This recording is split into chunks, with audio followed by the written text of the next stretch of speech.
Welcome to Cooking in the Shop with Brett. Today, we're going to smoke a deer heart. In my opinion, the deer heart is the best piece of a deer. A lot of times it's left in the field. Some people can't get over the fact it's a heart, but I will tell you this. In my opinion, a deer heart is the prime rib of the deer. And I think it is better than backstraps. A lot of people think backstraps are the best. I disagree. So what you want to do first, if you have it in the freezer, is you want to take it out, leave it in the package, but make sure it thaws out to room temperature for at least an hour so there's no cold spots or anything like that. Let's talk about your smoker. Now, a lot of smokers out there, there's a bunch of different types. There's ones with pellets, ones that just take wood, ones that have water trays, ones that don't. Understand your operating instructions of your smoker before you start this process. Now, like mine has a water tray. If you have a water tray, fill the water tray up halfway full of water. What you want to do is you want to set the temperature of your smoker at 225 degrees Fahrenheit. You want the internal temperature of your heart to get up to about 135 Fahrenheit to 140 degrees Fahrenheit, just so it gives it a really nice medium rare. You want to go ahead and preheat your smoker before we start trimming this up, before we put it in the smoker, so it's already nice and hot. As you can see, you get all this nasty stuff up top. From about right here, we're gonna cut that completely off. Just right where the top is, that top line. And you can look inside. If it's real bloody, after we're done trimming, we'll wash out all this other blood as well. But you wanna trim off a lot of this big, thick white stuff because it doesn't taste good and it's just real tough. So you're just gonna kind of trim down those edges like this and discard as much as you possibly can. You're not gonna get rid of all of it. Little veins in it like this, right here, like little bitty veins, they're okay. But the thicker stuff, you wanna really try to eliminate. So the next thing I'm gonna do is I'm going to wash out this inside here. Before you put in the smoker, there's something extra you can do. If you want to put on your spices now versus later, this is something you can do now. And I prefer to do it first, but if you like to put your spices on afterwards, that's your prerogative. So what I'm gonna do is just get some oil. You don't need a lot. I'm just gonna go ahead and just put a little bit and kind of go over the whole thing with that oil. And just get it covered. You don't want too much on there. So I'm gonna get it covered.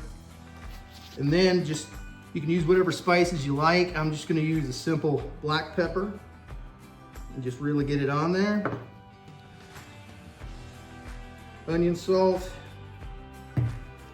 and garlic powder. Actually, this is garlic salt. I prefer to use the salt, but you can use powder instead. And you just kind of rub it in. And what the oil does, it actually helps it stick to it. So you can see it sticking to it. So you can do it, you can put on your spices afterwards. You don't have to use the oil if you do it afterwards, but I prefer to do it this way before. You see, it looks like I'm using a lot, but actually a lot will fall off before I even put it on the smoker. So you don't have to cover it, like cover it. It's kind of up to you on that one. You're not trying to make a crust, you're just trying to get some flavor into the meat. Okay, so here we are. And make sure you got that front edge too. So there we go, that's what we have right now.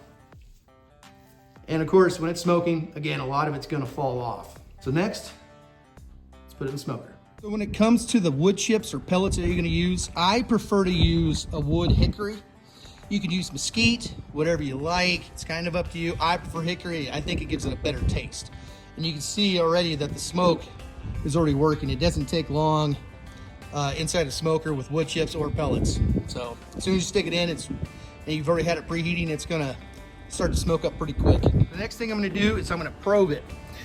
And where I'm gonna probe the heart is right through this bottom end piece to about halfway in, so it gets right in that thick area. So I got my probe up here. And you can see it's probed halfway in. So if I pull it back out, then I'm gonna sit it right in the middle tray. And of course, I'm gonna make sure and watch the temperature on this, make sure it hits 135 to 140 degrees Fahrenheit, then I know it's done. It is set to about 3 hours here of time, but again, it's not gonna take that long to smoke. I'm gonna open up that about halfway open up top and just wait till it's done and just keep checking the temperature. Again, 135 to 140 degrees Fahrenheit, it'll be done. So the deer heart got up the temperature in the smoker. As you can see, it looks really nice. You can really see the spices and everything that are still on there. Of course, some of them fell off.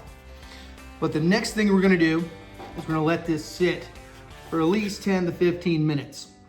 Because what you're gonna do next is you're gonna take your grill, your barbecue grill, you're gonna set it to a medium-high heat. And what we're gonna do is simply put it on one side for about 1.5 to 2 minutes, the other side for 1.5 to 2 minutes, and then this last side for about 1.5 to 2 minutes, right in that range. What it essentially does is what it'll do is kind of harden the outside, give it a nice crust, but not like a crust because there's not too many seasonings on here to make like a crusty crust, but just to kind of harden the outside while leaving the inside nice and soft.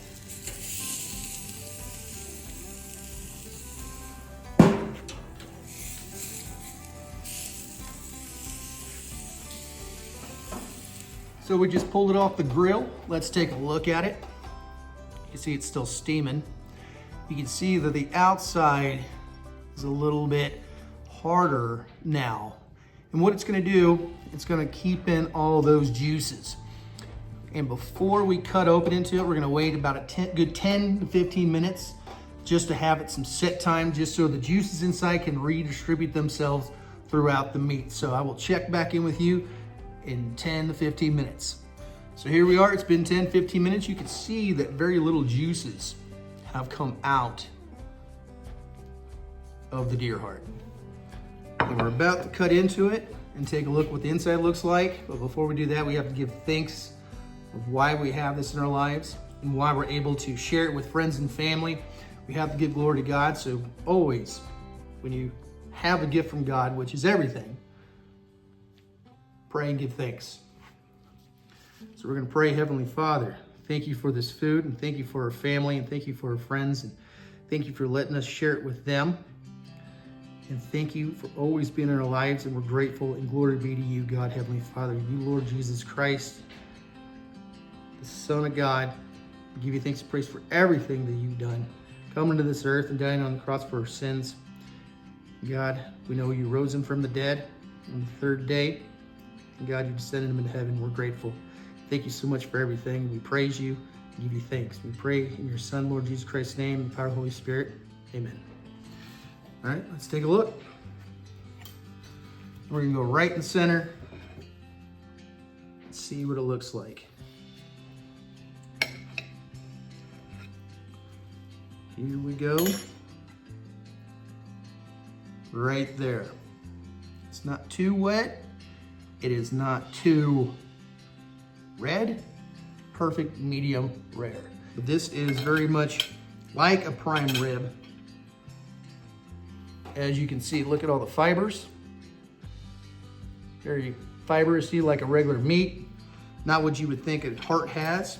Let's go ahead and have a bite. Great flavor, super juicy. In my opinion, still the best piece of meat from a deer. So if you hunt deer, hunt elk, anything like that, what I suggest you do, save the heart, and always a great treat to have after deer season. So until next time, God bless you and have a nice day.